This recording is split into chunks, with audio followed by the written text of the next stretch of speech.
Hello everybody and welcome to a new video. Today you're gonna learn how to use saved audio on Instagram.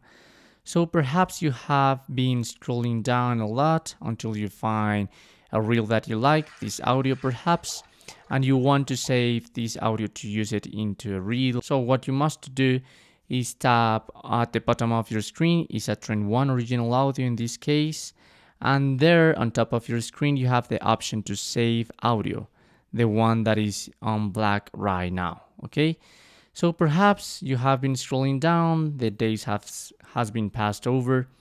Now you want to use that audio, so you must to tap on the creation button, select something to convert into a reel.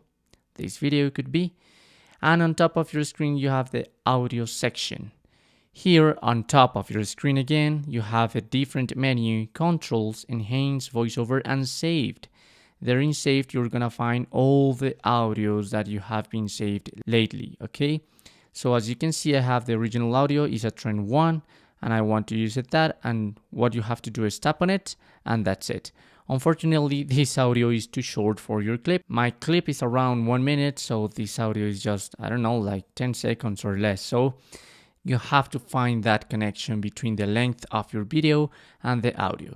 And that's it. That's how you can use saved audio on Instagram.